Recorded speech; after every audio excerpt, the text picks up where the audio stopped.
Hello Instagram, ça fait un moment que je suis pas passée ici, il y a eu le challenge, 5 jours pour apprendre à se traiter en première classe, et me revoilà aujourd'hui pour un petit live, le live du début de semaine, pour pas dire du lundi qui a été décalé au mardi, et quand vous allez suivre cette vidéo, vous allez comprendre pourquoi. Le live que je vous propose aujourd'hui, c'est une petite analyse tirée de mon vécu personnel, si je peux dire ça comme ça, qui s'intitule ainsi, qu'est-ce qui nous pousse au déni? Et là, je vais vous proposer un petit peu différents types de déni, si je peux dire ça comme ça, pour que vous puissiez analyser vous-même qu'est-ce que vous avez peut-être tendance à mettre en place. Alors, pour les personnes qui ne me connaissent pas, je m'appelle Émilie Antoine, je suis fondatrice de mapsyenlignechaismoi.fr et je suis psychologue experte en mindset et gestion émotionnelle et je suis également la créatrice du fameux bootcamp Ma Psy Campus. Hello Inès, accueille ta maternité. Bonjour Rataï, Oumza et Doudou, soyez les bienvenus. J'espère que vous allez bien. Si vous arrivez en replay, n'hésitez pas à me mettre un petit hashtag replay, ça fait toujours plaisir. Et j'en profite aussi pour vous rappeler que alaykoum salam wa rahmatullah Inès, pour vous rappeler que la promo du pack Se traiter en première classe, qui contient la formation numérique des 6 étapes pour accéder à la meilleure version de soi, donc qui vaut 147 €, plus les 4 consultations de 50 minutes par téléphone avec une psychologue de l'équipe Ma Psy en ligne chez moi. Donc ce pack-là, il est valable un mois. Ça a une valeur de 236 € et jusqu'à demain mercredi, ce pack Se traiter en première classe, on vous le propose à 279 € que vous pouvez régler en plusieurs fois. Cette offre est valable jusqu'à mercredi et pour en profiter, il vous suffit de contacter notre assistante Julie sur WhatsApp au 07 81 11 64 11. Vous avez le lien d'accès direct en bio. Et bien sûr, ces 4 consultations, soit vous pouvez les utiliser pour rebondir sur la formation, soit vous pouvez les utiliser pour une thérapie que vous commencez ou que vous poursuivez. Alaykoum salam Mimi, alaykoum salam Oumza et Doudou. Hello Morgane. Alors j'espère que vous allez toutes bien. Ça me fait super plaisir de vous retrouver sur Insta. Comme je vous disais, alors, comment j'en suis venue en fait à vous proposer ce live? Eh bien, hier, il m'est arrivé un truc qui a été vraiment, entre guillemets, ballot. J'avais qualifié ça d'imprévu auprès de mon équipe parce que j'étais pas dispo pour la réunion qu'on fait toutes les semaines, quasiment. Mais ensuite, j'ai réfléchi un petit peu plus longtemps sur ce qui m'était arrivé et je me suis rendu compte que j'avais fait un bon vieux déni. D'où le live que je vous propose aujourd'hui. Alors ce matin-là, comme tous les matins de semaine, en général, les enfants et mon mari quittent l'appartement vers 7h10 parce que les journées commencent extrêmement tôt aux Émirats Arabes Unis. Pour les personnes qui savent pas, je suis expatriée donc aux Émirats Arabes Unis. Et du coup, ils étaient partis à 7h10 environ, comme d'hab. Donc là, j'en profite pour me mixer un peu mon petit smoothie du matin, c'est-à-dire mon premier petit-déj. Et là, je m'installe pour le siroter calmement. 20 minutes plus tard, mon mari m'appelle et il m'annonce la nouvelle, entre guillemets, fatidique.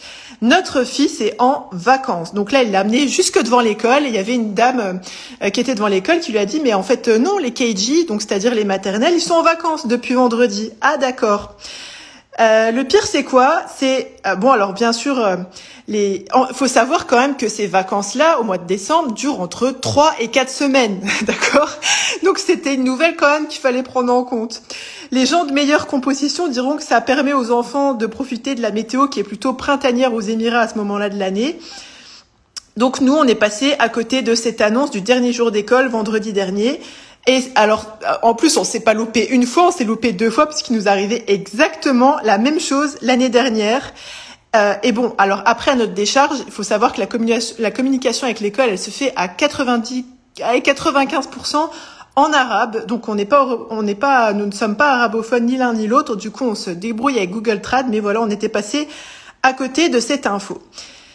Et du coup, quand mon mari il a entendu la même chose, donc les maternelles ils étaient en vacances, pour vous dire quoi, c'est une grosse nouvelle, hein, du 28 novembre à début janvier. Et donc moi je pensais à la base, en fait j'avais regardé les dates sur Google et c'était écrit que c'était à partir du 11 décembre. Donc moi je m'étais dit large, mais je m'étais dit large exactement de la même manière l'année dernière en fait. Et en plus, pour ajouter à ça, ma voisine m'avait dit que ses filles, elles étaient déjà en vacances ce week-end. Donc là, j'avoue qu'on rajoute.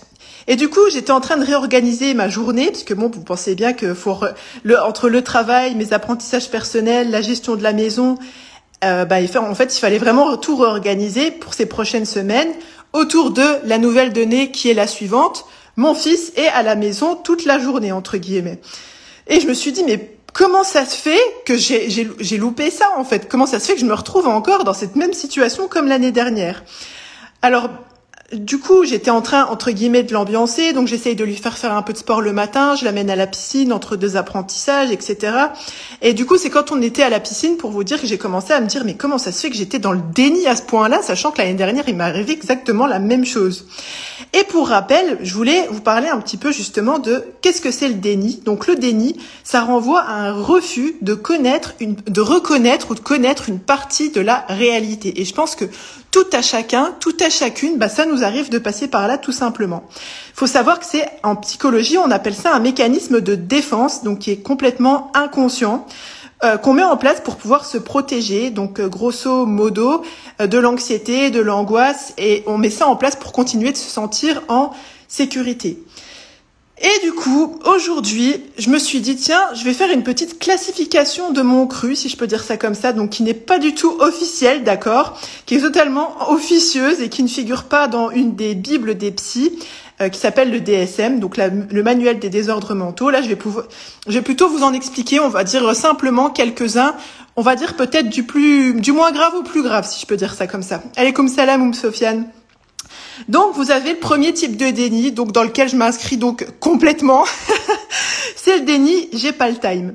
L'information, en fait, qu'on doit prendre en compte, elle implique qu'on réajuste notre quotidien.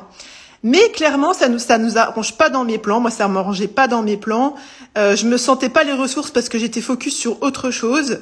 Et dans ces cas-là, le cerveau, il remet, entre guillemets, si je peux dire ça comme ça, la mise à jour à plus tard. Ça peut aller de zapper les vacances d'hiver, comme je viens de vous parler, au déni de grossesse. Donc là, c'est un petit peu plus complexe, si je peux dire ça comme ça. Donc on va dire le premier type de déni, on pourrait dire que c'est le moins grave, si je peux dire ça comme ça.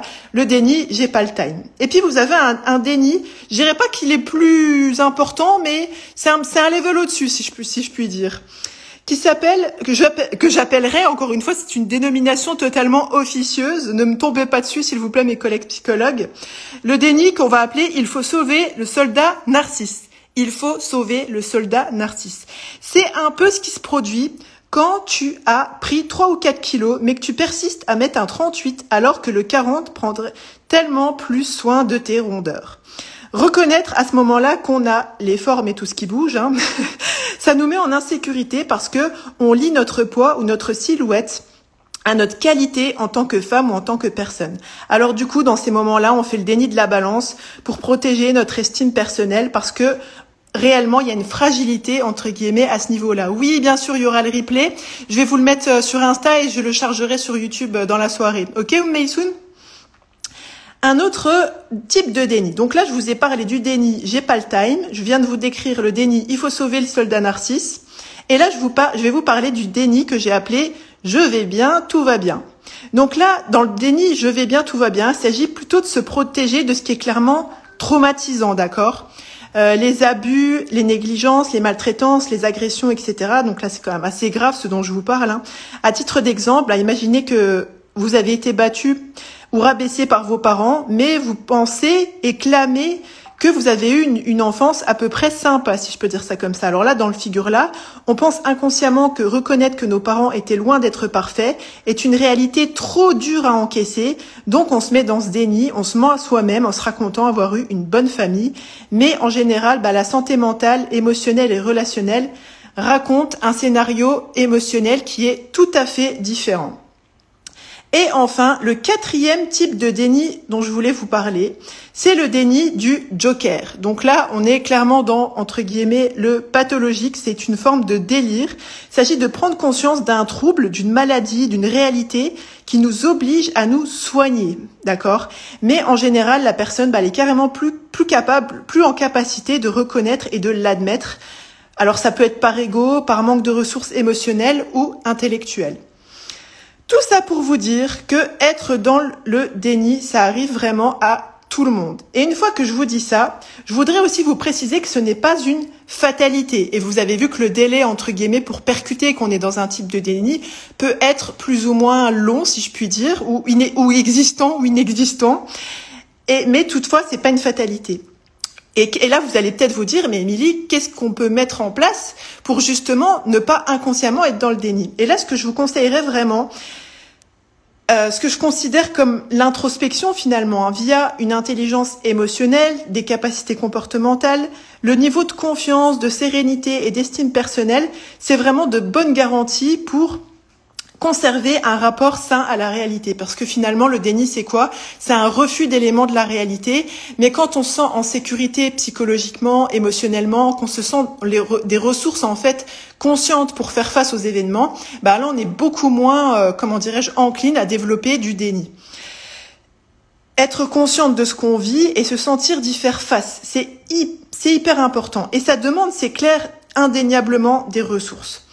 Mais in fine, c'est profondément réconfortant et source de fierté. Parce que souvent, inconsciemment, on va dire, derrière le fait de se mettre dans un type de déni, il y a l'idée que peut-être c'est plus facile de faire comme si de rien n'était. Alors qu'en fait, souvent, au fond de nous, on sait pertinemment, parce que comme là, l'exemple que je vous ai donné, mon petit déni light, si je puis dire, il y avait quand même une partie de moi qui doutait parce que j'étais quand même partie regarder sur Google, etc. Il y avait quand même ma voisine qui m'en avait parlé, mais bon, voilà, j'avais 50 000 trucs à gérer et clairement, mon cerveau, il s'est dit, attends, ça, c'est pas la priorité, Émile. De toute façon, l'année dernière, t'as géré, vous avez géré avec ton mari, donc il n'y a pas de raison que cette année, vous puissiez pas gérer non plus.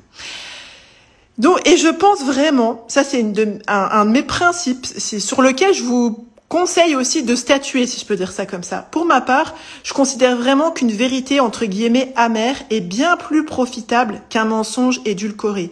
Faire face aux événements, c'est beaucoup plus profitable que faire comme si de rien n'était et de continuer à se consumer en silence, en fait. Parce que vraiment, quand ça nous permet vraiment de prendre en compte et de répondre à nos besoins plutôt que de continuer à nous consumer. Parce que quand on fait face à la réalité, l'idée derrière, via des compétences émotionnelles, intellectuelles, relationnelles, etc., notamment qu'on travaille dans le bootcamp Ma Psy Campus ou quand qu'on travaille en filigrane de ce qu'on bosse avec une psychologue, l'idée, c'est de développer justement ce type de compétences, en fait, pour que, au fin fond de nous, on sache qu'on est capable et en capacité de faire face aux choses, en fait. Donc, et qu'est-ce que je voulais vous dire encore? Donc voilà, alors on avait fait un petit challenge pour celles qui avaient participé. J'ai vu que vous étiez quelques-unes. Je voudrais encore vous remercier. On avait fait un challenge 5 jours pour apprendre à se traiter en première classe début novembre. Et ce challenge, en fait, c'était un apéritif, si je peux dire ça comme ça, du coaching de groupe du bootcamp Ma Psy Campus. Et vous aviez été quelques-unes à me contacter en me disant, voilà, Émilie, j'aurais trop kiffé faire le bootcamp Ma Psy Campus, ça a l'air vraiment génial, mais j'ai pas les moyens, j'ai pas le budget. Et du coup, ce qu'on avait mis au point avec mon assistante Julie, c'était le pack Se traiter en première classe dont je vous parlais tout à l'heure, où vous avez la formation numérique des 6 étapes pour accéder à la meilleure version de soi, avec 4 consultations de 50 minutes avec une psychologue de l'équipe Ma Psy en ligne chez moi, au prix de 236 € au lieu de 383. Alaikum salam wa rahmatullahi wa barakatuh, go compta. Donc ce pack Se traiter en première classe, il est valable jusqu'à demain soir. Vous pouvez contacter Julie sur WhatsApp au 07 81 11 64 11 si vous souhaitez en profiter. Les consultations, on vous les met, vous pouvez en profiter. En fait, vous en faites ce que vous voulez. Parce qu'il y a quelqu'un qui m'a posé la question ce matin, qui m'a dit, oui, Émilie, je sais pas si les consultations de ce pack-là, comment dirais-je, est-ce que ça me conviendrait au type de rendez-vous que je voudrais faire avec une psychologue? Je lui ai dit, en fait, et ça c'est notre manière de travailler chez Ma Psy en ligne chez moi, on répond toujours à une demande. Donc là, vous avez effectivement la formation numérique qui accompagne le pack de consultation. Mais si vous avez envie d'utiliser ces rendez-vous-là, comment dirais-je, en parallèle de votre formation, vous les utilisez pour ça. Si pas au contraire, mais vous voulez plutôt l'utiliser pour régler une problématique ponctuelle ou pour continuer votre suivi que vous avez déjà commencé avec une psychologue de l'équipe, il n'y a pas de problème. Vous pouvez, vraiment vous en faites ce dont bon vous semble, si je peux dire ça comme ça. Voilà, c'était tout pour moi pour aujourd'hui. Alors j'espère que ma petite séance d'introspection que j'ai transformée en analyse vous sera profitable à votre tour. N'hésitez pas du coup à me dire en commentaire est-ce que ça vous a parlé, est-ce que ça vous est déjà arrivé de vous rendre compte que vous aviez été dans le déni et est-ce que alors au-delà de vous rendre compte dans quelle proportion, est-ce que vous avez mis le doigt sur Qu'est-ce qui avait fait que vous aviez mis en place inconsciemment du déni à ce moment-là? Je pense que c'est vraiment hyper intéressant de se poser ces questions-là, d'essayer toujours et d'être dans, quand je vous disais, c'est pas une introspection, ça c'est un truc que je répète souvent, pas en mode oui j'ai mal fait, je suis vraiment, excusez-moi du terme, une grosse crotte, etc. Mais de se dire, d'essayer d'en tirer en fait, de tirer de nos expériences finalement, Ami Noayaki Inès, de tirer de nos expériences, comment dirais-je, de nos gamelles même, des connaissances sur comment on fonctionne et de quoi on a besoin justement pour fonctionner, si je peux dire ça comme ça, de manière optimale. Pensez bien que vous êtes la première personne à bénéficier du crédit que vous accordez à votre existence. Au plaisir de vous retrouver, j'espère la semaine prochaine en live sur Insta. C'était Émilie Antoine du site mapsyenlignecheznmoi.fr et je vous dis à bientôt et je vous souhaite une très bonne journée. N'hésitez pas à partager le live en story et à me taguer. Comme ça, je vous ferai un petit coucou et un petit merci en même temps. Bye bye. Salam alaikum.